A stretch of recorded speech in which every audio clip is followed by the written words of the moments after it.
This is Dave Kolodzik with Expert Reserve Services.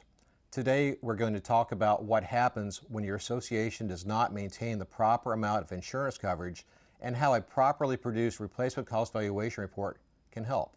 It is always important to maintain enough insurance coverage to replace your structures if a total loss was to occur.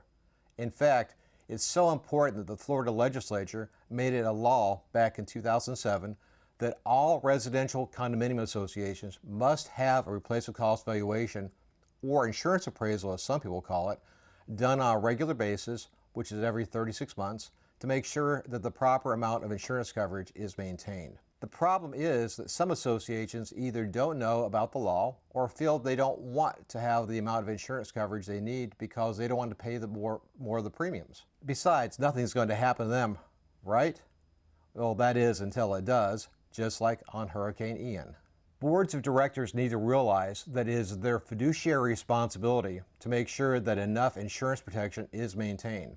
Again, Hurricane Ian is a perfect example of why we should not become complacent when it comes to maintaining the proper amount of coverage.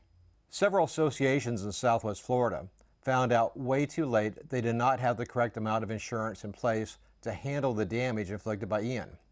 The result was adding a huge financial burden on top of the emotional devastation after a major event like this.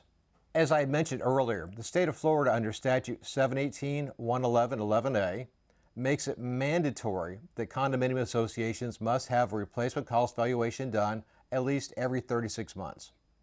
However, in today's economy, that is often not enough. With inflation at a 30-year high and construction costs skyrocketing, many boards consider their responsibility to have these done annually to make sure the association is properly protected. In 2021 alone, construction costs in Florida increased by an average of 14.7%. Also, Hurricane Ian brought up the importance of having flood coverage.